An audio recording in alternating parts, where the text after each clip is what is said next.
அனைவருக்கும் காலை வணக்கம். இன்னைக்கு என்ன சாப்பிடுன்னு பார்த்தீங்கன்னா, இன்னைக்கு வந்து உளுத்தங்களி தான் வந்து செஞ்சிருந்தேன். ரொம்ப நாள் ஆயிருச்சு அப்படின்ட்டு காலையிலே உளுத்தம் பருப்புலாம் ஊற போட்டு நல்லா மிக்சியில் அரைச்சிட்டு நல்லா கைவிடாமல் கிண்டுன்னு கிண்டி அடுப்பை சிம்லேயே வச்சுட்டு கிண்டினோம்னா கட்டியே விழுவாது. சூப்பராக வந்து உளுத்தங்களி வந்து ரெடி ஆயிடும். அதில் அப்படியே சுட சுட களியை போட்டு நாட்டு சக்கரை இல்லைன்னா கருப்பட்டி எது இருக்குதோ நம்மக்கிட்ட அதை போட்டுக்கலாம். என்கிட்ட நாட்டு சக்கரை தான் இருந்துச்சு.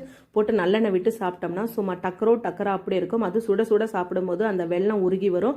அப்படியே அதில் வந்து அந்த நல்லெண்ணெய் வாசமும் அந்த உளுந்து வாசமும் சொல்லவே தேவையில்லை, அவ்வளோ சூப்பராக இருக்கும். காலையிலே வந்து உளுத்தங்களி வந்து செஞ்சாச்சு. இது சுட சுட சாப்பிட்டா தான் நல்லா இருக்கும் அப்படின்ட்டு அவள் தலைசீவுறன்ட்டு போனா ஹரிணி. இல்லடா நீ சாப்பிட்டுட்டு அதுக்கப்புறமா தலைசீவு அப்படின்ட்டு அவளுக்கு அப்படியே ஊட்டி விட்டேன் களியை. இது மாதிரி களியெல்லாம் ஊட்டி விடும் போது இதில் உள்ள நல்ல விஷயங்களையும் அது சுவாரஸ்யமாக நம்ம சொல்லிக் கொடுக்கணும். அவள்கிட்ட சொல்லிட்டு இருந்தேன், இதெல்லாம் சாப்பிட்டேன்னா உனக்கு உடம்புக்கு சத்து நல்லா அப்படியே ஸ்ட்ரென்த்தாக இருக்கும் பாரு, எலும்பெல்லாம் நல்லா ஸ்ட்ராங்காக இருக்கும். எவனாவது திருட வந்தானா நல்லா மூக்கை பார்த்து நல்லா குத்தலாம் அப்படின்னா, ஏமா மண்டையை பார்த்து குத்தக்கூடாதான்னா எனக்கு சிரிப்பு வந்துருச்சு. அப்போனா நீ நல்லா சாப்பிட்டாதான் மண்டையை பார்த்து குத்த முடியும், அப்போ தான் மண்டை உடையும் அப்படின்ட்டு அவள்கிட்ட கிண்டல் பண்ணிட்டு இருந்தேன். ஏமா ரத்தம் வந்துடாதா அப்படின்னா, ஏப்பாப்பா அவனே திருடேன், அவனுக்கு ரத்தம் வந்தா உனக்கு என்ன, மூக்கை பார்த்து இல்லைன்னா குத்து, மண்டையை பார்த்து குத்து, ஏதோ ஒன்று நீ சாப்பிடு அப்படின்ட்டு அவகிட்ட வந்து சாப்பாடெல்லாம் ஊட்டி விட்டாச்சு.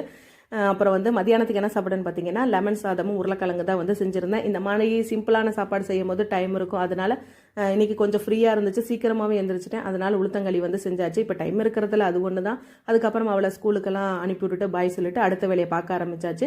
சுண்டவத்தல் வந்து நல்லா காஞ்சிருந்துச்சு. இன்னைக்கு ஒரு நாள் மட்டும் காஞ்சிச்சுன்னா அவ்வளோதான், பாக்ஸில் எடுத்து போட்டு ஸ்டோர் பண்ணிடலாம் அப்படின்ட்டு அவளை ஸ்கூலுக்கு அனுப்பிச்சு விட்டுட்டு அடுத்த வேலையெல்லாம் பார்க்க ஆரம்பிச்சாச்சு. அப்புறம் பஞ்சகவிய விளக்கெல்லாம் செஞ்சதெல்லாம் எடுத்தாச்சு. எடுத்து வெளியில் வச்சுட்டு அதுக்கப்புறமா ஏன்னா நாங்களும் அவள் சாப்பிடும் போதே சாப்பிட்டாச்சு உளுத்தங்களியெல்லாம்.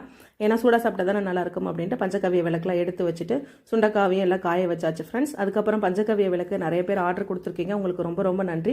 என்னோட உடல் சூழ்நிலையும் கருதி எனக்காக டைம் கொடுத்து பொறுத்துட்டு இருக்கவங்களுக்கு டைம் எடுத்து நீங்கள் வந்து விளக்கு வாங்கிக்கிறீங்க, உங்களுக்கு ரொம்ப ரொம்ப நன்றி ஃப்ரெண்ட்ஸ். உங்களுக்கும் பஞ்சகவிய விளக்கு பஞ்சகவிய கம்ப்யூட்டர் சாம்பிராணி தேவைப்பட்டால் வீடியோவில் இருக்க நம்பருக்கு வாட்ஸ்அப் பண்ணுங்கள் ஃப்ரெண்ட்ஸ். இந்த வீடியோ பிடிச்சிருந்தா லைக் பண்ணுங்கள்.